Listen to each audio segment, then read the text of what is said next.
దేవుని పరిశుద్ధ నామమునకు స్తుతి కలుగును గాక. ప్రభువైన యేసుక్రీస్తు వారి యొక్క అతి దివ్యమైన శ్రేష్టమైన నామంలో మీకు అందరికీ శుభాభివందనాలు తెలియపరుస్తూ ఉన్నాను. మీరందరూ కూడా ఆశీర్వాదకరముగాను ఆరోగ్యకరముగాను దేవుని కొరకు సాక్షులుగాను దేవునికి మహిమకరంగా జీవిస్తున్నారని మిమ్మల్ని బట్టి దేవుని స్తుతిస్తూ ఉన్నాను. దేవుడు మిమ్మను మీ కుటుంబాలను ఆశీర్వదించునుగాక. ఆమేన్. గడిచిన దినములన్నీ కూడా దేవుడు తన యొక్క ఉచితమైన కృప ద్వారా మనలందరినీ కూడా కాచి కాపాడి మరలా ఈ రీతిగా మనము కలుసుకొని దేవుని యొక్క మాటలను వినటానికి, ఆ మాటలను ధ్యానించడానికి ప్రభు మన జీవితాల్లో అనుగ్రహించినటువంటి ఈ శ్రేష్టమైన సమయాన్ని బట్టి మరొకసారి దేవునికి స్తుతులు అర్పిస్తూ ఉన్నాను. దేవునికి మహిమ కలుగునుగాక. ఈ సమయంలో మరొకసారి మా యొక్క సియోను జీవము గల క్రీస్తు సువార్త పరిచర్యకు మిమ్మల్ని అందరినీ ప్రేమపూర్వకంగా ఆహ్వానిస్తూ ఉన్నాను. అట్లాగే ప్రత్యేకముగా యొక్క సియోను జీవము గల క్రీస్తు సువార్త పరిచర్యల యొక్క ఫౌండర్ అయినటువంటి డాక్టర్ యేసుపాదం గారికి, వారి కుటుంబానికి ప్రత్యేకమైన వందనాలు తెలియపరుస్తూ ఉన్నాను. దేవుని యొక్క సేవకులు యేసుపాదం గారికి, వారి యొక్క సతీమణి గారికి దేవుడు మంచి ఆరోగ్యమును అనుగ్రహించి దీర్ఘాయుష్తో నింపినట్లుగా వారి ప్రయాణములు, పరిచర్య, వారి యొక్క పిల్లలు, వారి కుటుంబాలను బట్టి మీ యొక్క అనుదిన ప్రార్థనలో జ్ఞాపకం చేసుకోవలసిందిగా ప్రభు పేరట తెలియపరుస్తూ ఉన్నాను. దేవునికి మహిమ కలుగునుగాక. మంచిది ప్రియమైన దేవుని బిడ్డలారా, శ్రేష్టమైన సమయానికి మనం వచ్చి ఉన్నాం. ఈ సమయంలో దేవుని యొక్క గ్రంథముల నుంచి కొన్ని మాటలు చదువుకొని అట్టి మాటలను ధ్యానించుకుందామని చెప్పడానికి సంతోషిస్తూ ఉన్నాను. మీ యొద్ద పరిశుద్ధ గ్రంథం ఉన్నట్లయితే మీరు కూడా అట్టి గ్రంథమును తెరచి దేవుని యొక్క వాక్యమును చదవలసిందిగా ప్రభు పేరట తెలియపరుస్తూ ఉన్నాను. పరిశుద్ధ గ్రంథముల నుంచి యోహాను వ్రాసినటువంటి మొదటి పత్రిక 3వ అధ్యాయము 4వ వచనము చదువుకుందాం.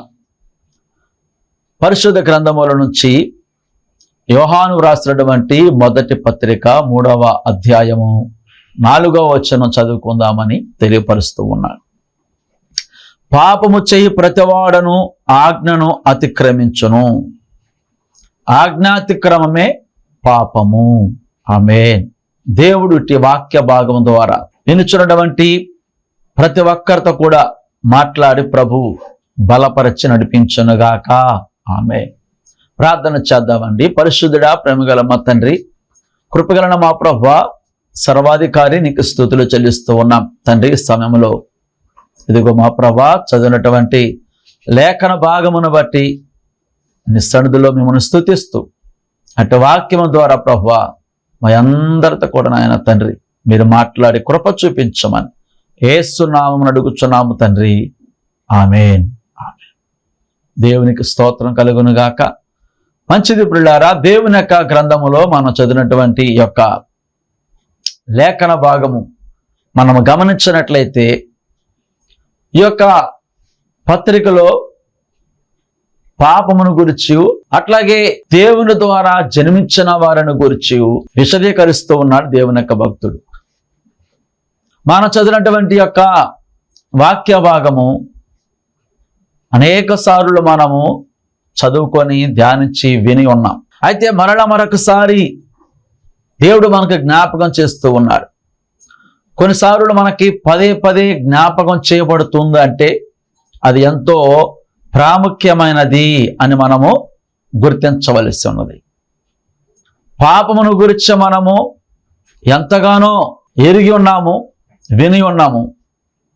అయినప్పటికీ కూడా ప్రస్తుత దినములలో పాపము ఏలుబడి చేయొచ్చు ఉన్నది. పాపము మనుషులను లాగివేస్తూ ఉన్నది. అది ఒకే విధముగా కాదు కానీ పలు విధములుగా మన యొద్దకు వస్తూ ఉన్నది అనేక విషయాన్ని ప్రభు మనకి జ్ఞాపకం చేస్తూ ఉన్నాడు. మనమందరము కూడా యొక్క వాక్య ప్రకారముగా పాపము అంటే ఏమిటి అంటే ప్రతివారు కూడా వెంటనే చెప్పినటువంటి మాట ఈ యొక్క మాట. అదేమనంటే పాపము అనగా ఆజ్ఞాతిక్రమమే అని మనము చెప్తూ ఉంటాం, వింటూ ఉంటాం. నిజమే. అందుకే ఇక్కడ వాక్యం సెలవిస్తూ ఉంది కదా, పాపము చేయి ప్రతివాడును ఆజ్ఞను అతిక్రమించును అంటా ఉన్నాడు. కాబట్టి చూడండి ప్రియమైన దేవుని బిడ్డలారా, మన దేవుడు ఈ యొక్క సృష్టిని కలుగు చేసినప్పుడు మొదటి పురుషుడును స్త్రీయునగు ఆదాము అవ్వలను దేవుడు ఏదైనా తోటలో పెట్టి మీరు సమస్తము కూడా భుజింపదగినటువంటి ఫలములను భుజించవచ్చున, కానీ మంచి చెడుల తెలివినిచ్చు ఆ ఫలమును మాత్రము తినకూడదని చెప్పి ఉన్నారు. అది తినట్లయితే మీరు చనిపోతారని ప్రభు చెప్పి ఉన్నారు. అయితే చూడండి, అపవాది వచ్చి మీరు చావరో, మీరు తినండి చూద్దామని చెప్పినప్పుడు వారు తిని ఉండగా వారు తమ యొక్క మహిమను కోల్పోయి ఉన్నారు. అనగా ఆధ్యాత్మికమగు ఆ జీవమును కోల్పోయి ఉన్నారు, కానీ భౌతికముగా జీవిస్తూనే ఉన్నారు. దానిని వారు దిగంబరులుగా ఉన్నారని మనము చదువుతూ ఉంటాం. దేవునికి స్తోత్రం కలుగును గాక. అనగా చూడండి, ఇక్కడ వారు ఏదో చేయరాని తప్పిదములు నేరములు కాదు, కానీ దేవుడు ఏమైతే వారికి ఆజ్ఞాపించున్నాడో ఆ ఆజ్ఞను మీరి ఉన్నారు కాబట్టి, ఆ యొక్క ఆజ్ఞను నెరవేర్చలేదు కాబట్టి వారు పాపము చేసిన వారే అని దేవుని యొక్క వాక్యం సెలవిస్తాను. కాబట్టి ఆనాటి నుంచి అది క్రమక్రమంగా వస్తున్నది. మరి ఈనాడు ఎప్పటికైనా కూడా పాపము అంటే ఆజ్ఞను అతిక్రమించటమే. దేవునికి స్తోత్రం కలుగును గాక. ప్రైజ్ ది లార్డ్, హల్లెలూయా. కాబట్టి పిల్లరా చూడండి, దేవుని యొక్క వాక్యం మనం గమనించినట్లయితే ద్వితీయోపదేశకాండము 28వ అధ్యాయం మనం చదివినట్లయితే ఆ యొక్క అధ్యాయంలో చెప్తున్నాడు కదా, మొదటి మాట మనం చదివినట్లయితే, నీవు నీ దేవుడిని యెహోవా మాట శ్రద్ధగా విని నేడు నేను నీకు ఆజ్ఞాపించుచున్న ఆయన ఆజ్ఞలన్నింటినీ అనుసరించి నడుచుకుని ఎడల నీ దేవుడన్న యెహోవా భూమి మీద ఉన్న సమస్త జనముల కంటే నిన్ను హెచ్చించును అంటా ఉన్నాడు. అనగా చూడండి, యొక్క 14 వచనం వరకు కూడా ఆయన యొక్క ఆజ్ఞలను అనుసరించటం వలన కలిగినటువంటి దీవెనలు లేక ఆశీర్వాదముల గురించి తెలియపరుస్తూ ఉన్నాడు. 15వ వచనం మనం గమనించినట్లయితే, దేవుని యొక్క ఆజ్ఞలను ఎవరైతే అనుసరించారో వారికి వచ్చేటటువంటి నష్టము లేక శాపము గురించి వ్రాయబడుతున్నది. కాబట్టి అనగా దేవుడు మనకు ఆజ్ఞ ఇచ్చున్నాడు అంటే అది మన యొక్క మేలు కొరకు మాత్రమే, మన యొక్క ఆశీర్వాదం కొరకు మాత్రమే. అందుకే జ్ఞానిని సొలొమోను అంటున్నాడు కదా, సామెతల గ్రంథం మనం చదివినట్లయితే, ఆజ్ఞ దీపముగాను ఉపదేశము వెలుగుగాను ఉన్నదని ఆయన తెలియపరుస్తూ ఉన్నాడు. అనగా చూడండి, మనము ఒక సరైన మార్గములో జీవించటానికి, ఒక క్రమముగా మనము జీవించటానికి, ఆశీర్వాదకరముగా దీవెనకరంగా ఉండటానికే దేవుడు మనకు ఆజ్ఞలను అనుగ్రహించి ఉన్నాడు. దేవుడికి స్తోత్రం కలుగును గాక. కాబట్టి ఎవరైతే ఆ యొక్క ఆజ్ఞను అనుసరించరో వారు పాపము చేసిన వారేనని దేవుని యొక్క వాక్యం తెలియపరుస్తున్నాడు. అందుకే దావీదు అంటున్నాడు కదా, దేవాని యొక్క ఆజ్ఞలు నాకు ఎంతో ప్రీతికరముగా ఉన్నవి అని తెలియపరుస్తున్నాడు. కాబట్టి చూడండి, పాపము అనేది ఎన్ని విధములుగా ఉంటున్నదో ఈ సమయంలో మనము గమనిద్దామని ప్రభు పేరట తెలియపరుస్తూ ఉన్నారు. అలాగే చూడండి, మొదటి యోహాను పత్రిక 5వ అధ్యాయము 16వ వచనం చదివినట్లయితే అక్కడ అంటున్నాడు కదా, సకల దుర్నీతియు పాపము, అయితే మరణకరము కాని పాపము కలదు అంటూ ఉన్నాడు. దేవునికి స్తోత్రం కలుగును గాక. మొట్టమొదటిగా పాపము అనగా ఆజ్ఞాతిక్రమము, రెండవదిగా పాపము అనగా సకల దుర్నీతియు, అనగా నీతి కానిది, క్రమము కానిది, న్యాయము కానిది, ధర్మము కానిది, చేయకూడని సమస్తము కూడా, అనగా సకల దుర్నీతి అంటూ ఉన్నాడు. అది చిన్నది కావచ్చు, పెద్దది కావచ్చు, మన కంటికి కనబడదు కావచ్చు, కనబడనది కావచ్చు, ప్రతి ఒక్క దుర్నీతి కూడా అది పాపమే అని దేవుని యొక్క వాక్యం మనకి స్పష్టంగా తెలియపరుస్తూ ఉన్నాడు. మరి కొన్ని సందర్భాలలో మనం అనుకుంటూ ఉంటాం, ఈ చిన్నదే కదా అని కొట్టి పారవేస్తూ ఉంటుంటాం, లేకపోతే చిన్నపిల్లలే కదా అనుకుంటూ ఉంటాం, అదే విధముగా ఏదో పెద్దది కాదు కదా అనుకుంటూ ఉంటాం. కాబట్టి అది ఆ దుర్నీతి అనేది అది ఏదైనప్పటికైనా కూడా క్రమము కానిది, నీతి కానిది, యథార్థత కానిది, చెప్పాలంటే వాక్యానుసారము కానిది సమస్తము కూడా పాపమేనని దేవుని యొక్క వాక్యం మనకు తెలియపరుస్తున్నాడు. అనగా శరీర సంబంధమైనటువంటి విధముగా చేసిన పాపమే కాదు కానీ ఆధ్యాత్మికముగా మనం ఏమైతే అనుసరించమో వాటిని దుర్నీతి అంటూ ఉంటాం. కాబట్టి సకల దుర్నీతియు పాపం అని దేవుని యొక్క వాక్యం మనకి తెలియపరుస్తూ ఉన్నాడు. దేవునికి స్తోత్రం కలుగును గాక. ప్రైజ్ ద లార్డ్, హల్లెలూయా. కాబట్టి చూడండి, మూడవ విషయం మనం గమనించినట్లయితే, పాపము అనగా మరొక వాక్యం మనం చదివినట్లయితే రోమీయులకు రాసిన పత్రిక 14వ అధ్యాయము 23వ వచనం చదివినట్లయితే, ఇక్కడ అపోస్తలుడైన పౌలు వ్రాస్తున్నాడు కదా. రోమాపత్రిక 14వ అధ్యాయము 23వ వచనం చదివినట్లయితే, అనుమానించేవాడు తినని యెడల విశ్వాసం లేకుండా తినును గనక దోషి అని తీర్పు నందును. విశ్వాసమూలము కానిది ఏదో అది పాపము. దేవునికి మహిమ కలుగును గాక. హల్లెలూయా. కాబట్టి చూడండి పిల్లారా, ఆజ్ఞను అతిక్రమించడం మాత్రమే కాదు, అది దేహములో భాగముగా ఉంటూ ఉంటుంది. అనగా భౌతికపరమైనది సకల దుర్నీతియు. అట్లాగే మూడవదిగా విశ్వాసం వలన కానిది ఏదో అది పాపం అంటూ ఉన్నాడు. చూడండి, లోకములో మనకి ధనము ఉండవచ్చు, బలము ఉండవచ్చు, బలగం ఉండవచ్చు, జ్ఞానం ఉండవచ్చు.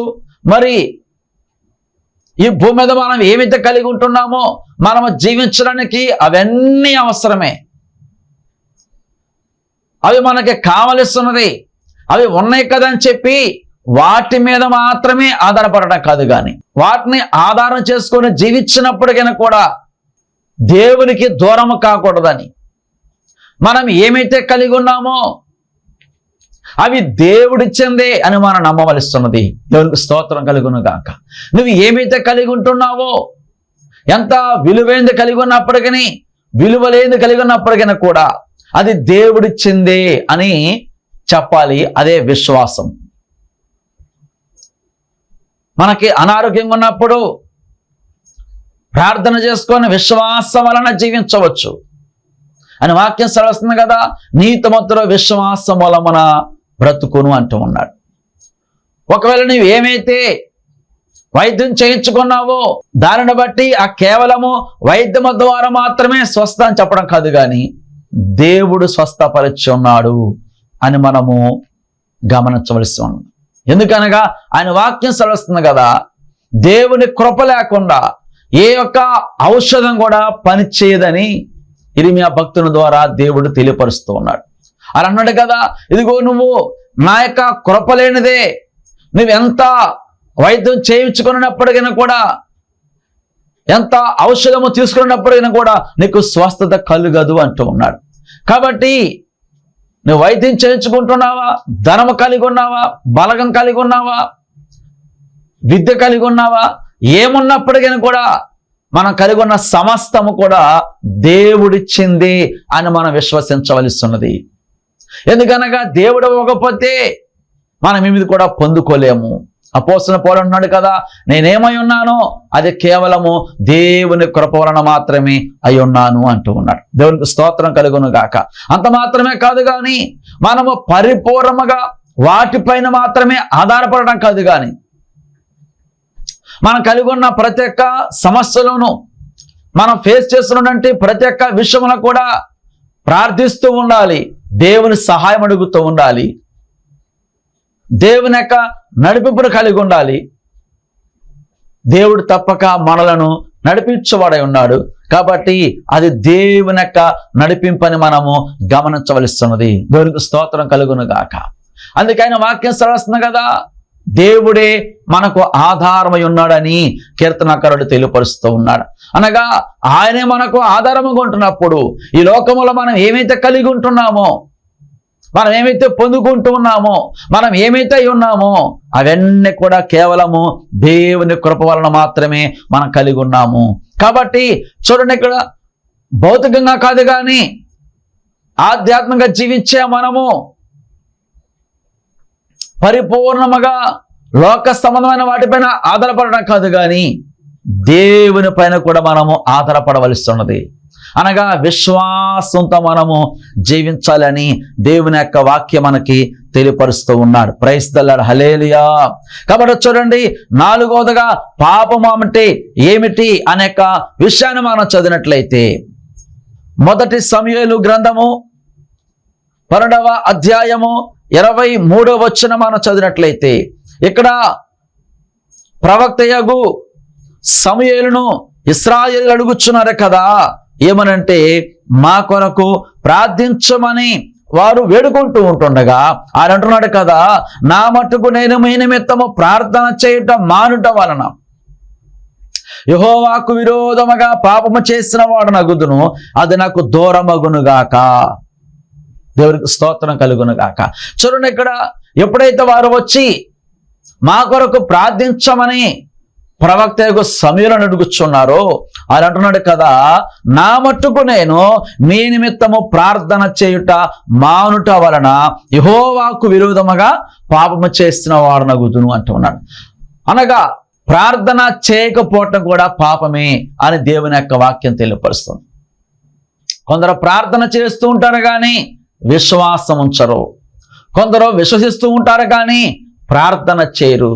కాబట్టి విశ్వాసము ప్రార్థన రెండు కూడా మనము కలిగి ఉండాలని ఈ సందర్భంలో దేవుని యొక్క వాక్యం మనకి తెలియపరుస్తుంది. అందుకే యేసు ప్రభువు అన్నాడు కదా, మీరు ఏమైతే అడుగుచున్నారో అడుగున వాటినెల్లా కూడా పొంది ఉన్నామని నమ్మి అడుగుడి అని ప్రభు సెలవిస్తా ఉన్నాడు. కాబట్టి పిల్లరా చూడండి, మరి పాపం అనగా ఏదో చేయరాని నేరం కాదు కానీ, బహిరంగముగా అందరికీ తెలిసే విధంగా మాత్రమే కాదు కానీ, వ్యక్తిగతంగా ఎవరైతే ప్రార్థించని వారుగా ఉంటున్నారో, మన పేరైతే ప్రార్థనాపరులు, ప్రార్థించేవారు అని లోకములు అనేకులు చెప్తూ ఉంటారు.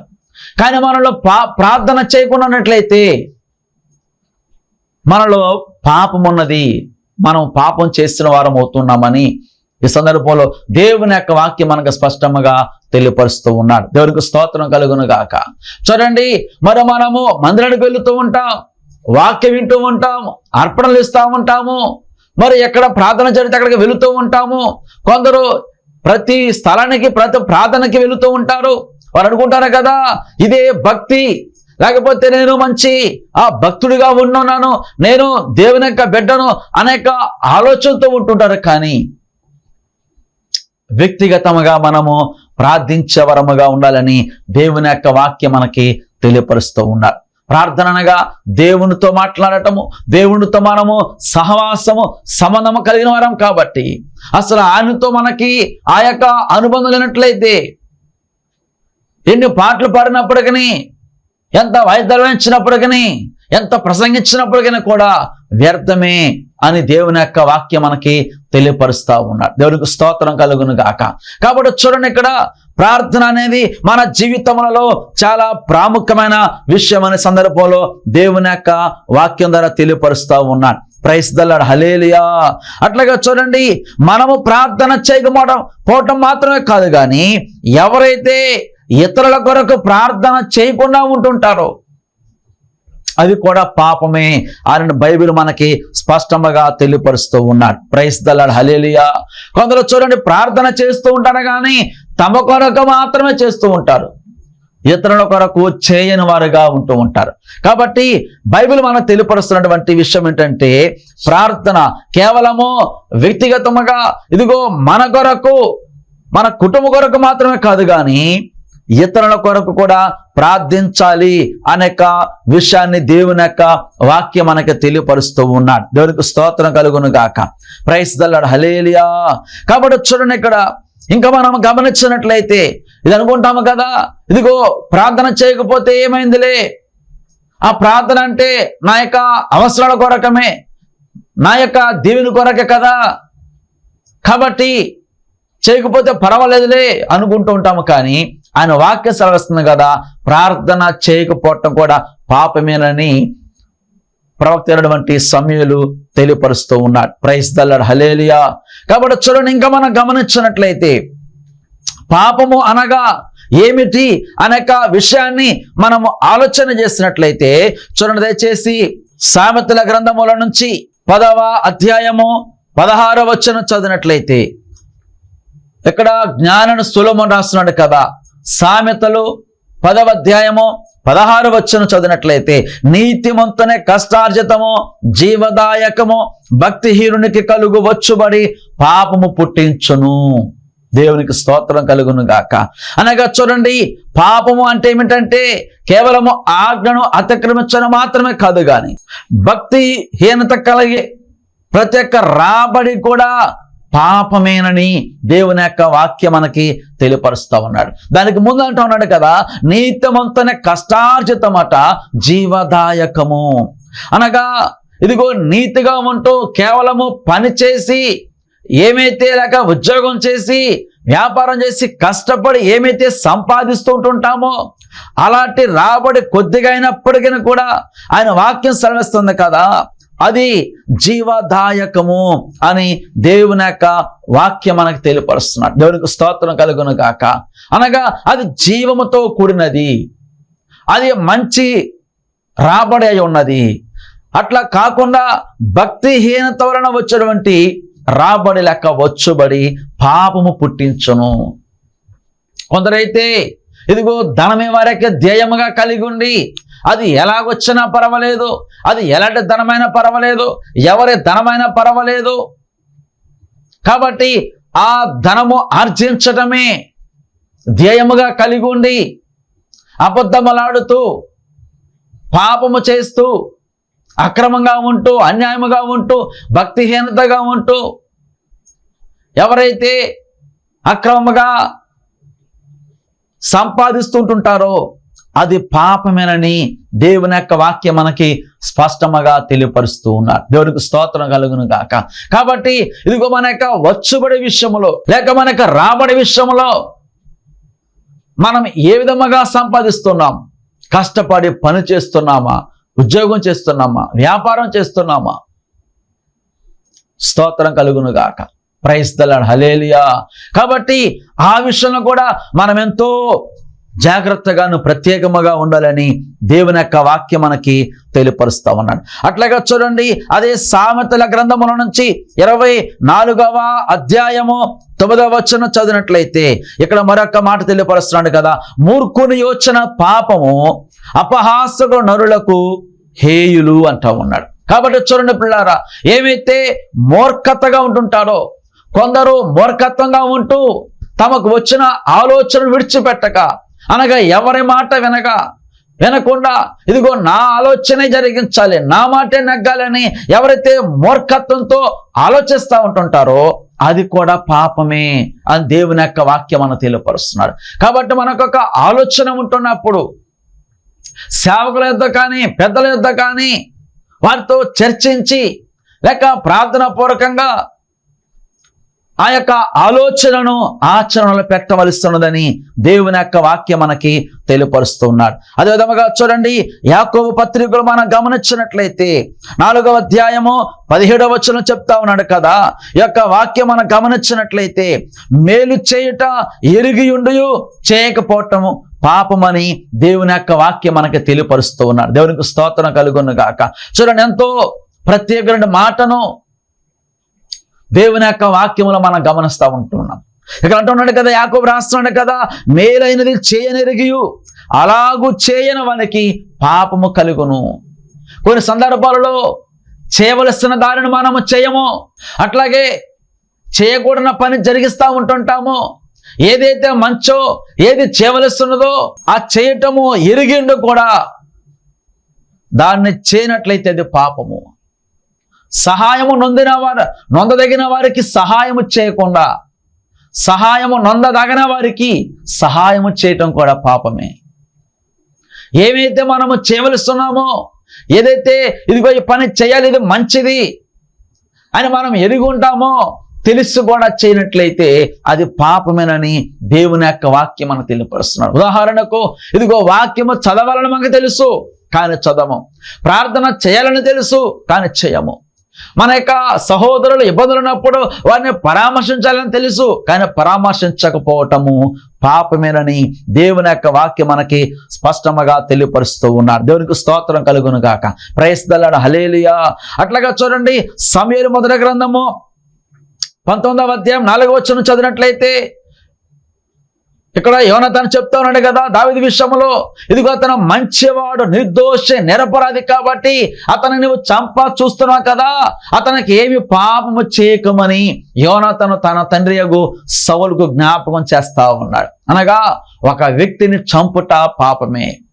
10 ఆజ్ఞలలో కూడా ఆ యొక్క మాట వ్రాయబడింది. కానీ ఎక్కడైతే ఇదిగో నిరపరాధి జోలికి వెళ్ళవద్దు, నిర్దోషి వద్దకు వెళ్ళి అతనికి ఎలాంటి హాని చేయకూడదు, అనగా ఇతరులకు హాని చేయటము కూడా పాపమే. దేవుని యొక్క వాక్యం మనకి స్పష్టంగా తెలియపరుస్తున్నాడు. అట్లాగా చూడండి, లూకా సువార్త 15వ అధ్యాయం మనం గమనించినట్లయితే ఇక్కడ తప్పిపోయిన కుమారుని యొక్క ఉపమానమును మనం వింటూ ఉన్నాం. అయితే చూడండి, ఆ ఉపమానములో ఆ తప్పిపోయిన కుమారుడట ఆయన సమస్తాన్ని కోల్పోయి ఆయన తండ్రి గుర్తుకు వచ్చి, ఇదిగో తనకి బుద్ధి వచ్చినప్పుడు నా తండ్రి యొద్దకు వెళతాను, నా తండ్రి యొద్ద ఇదిగో సమృద్ధైన ఆహారం ఉన్నది, అనేక మంది పనివారులు ఉన్నారు, కాబట్టి ఇప్పుడు తన యొక్క కుమారునిగా కాక ఇదిగో దాసుని వాళ్ళు వెళ్తానని చెప్పి ఆ కుమారుడు వెళ్ళినప్పుడు తండ్రి ఆ కుమారుని హత్తుకుంటూ ఉన్నాడు, స్వీకరిస్తూ ఉన్నాడు. అప్పుడు ఆ కుమారుడు చెప్పుచున్న మాట ఏంటంటే, అన్నాడు కదా, ఇదిగో తండ్రి నిన్ను విడిచి వెళ్ళి ఉన్నాను అని చెప్తా ఉన్నాడు. అనగా విడిచి వెళ్ళి ఇదిగో నేను తప్పు చేస్తున్నాను లేక పాపం చేస్తున్నాను. కాబట్టి చూడండి, దేవుని యొక్క వాక్యం మనకి ఏమి నిర్పిస్తుందంటే దేవునికి దూరం అవ్వటం కూడా పాపమే, లేక మందిరానికి రావటం మానుకోవటం పాపమే, ఆరాధనకి రాకపోవటం కూడా పాపమే. ఇదిగో దేవుని వద్ద నుంచి మనం దూరం అయిపోతే పాపములో లోకములో పడిపోయి శాపంలోకి వెళ్ళిపోతుంటాం. కాబట్టి అందుకే మనం దేవునికి దూరము కాకూడదు, దేవుని యొక్క సన్నిధికి దూరము కాకూడదు.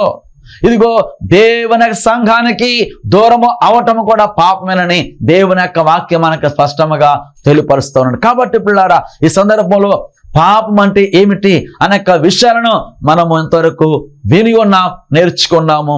వాటిని మనము జ్ఞాపకంలో ఉంచుకోవచ్చు. ఏ విషయంలో మనము ఇదిగో తప్పిపోకున్నట్లుగా ప్రార్థన చేస్తూ అలాంటి పాపులని పడకుండా నన్ను నడిపించు ప్రభువా అని మనం ప్రార్థన చేద్దాము. దేవుడు యొక్క మాటలు దీవించి మన జీవితంలో గొప్ప ఆశీర్వాదం కలుగు చేయనుగాక. ఆమేన్. పరిశుద్ధుడా, ప్రేమగల మా తండ్రి, కృపగల మా ప్రభువా యేసయ్య, ఇంతవరకు చెప్పినటువంటి ఇదిగో ప్రభువా ఈ యొక్క మాటల చేత తండ్రి నీకు స్తోత్రం నాయన. ప్రతి వారిని కూడా మీరు దర్శించి అయ్యా అదిగో పాపంలో పడకుండా మీ కొరకు మా ప్రభువా పరిశుద్ధులుగా జీవించే కృప దయచేయండి. ప్రతి వారిని దీవించమని యేసు నామమున అడుగుచున్నాము తండ్రి. ఆమేన్.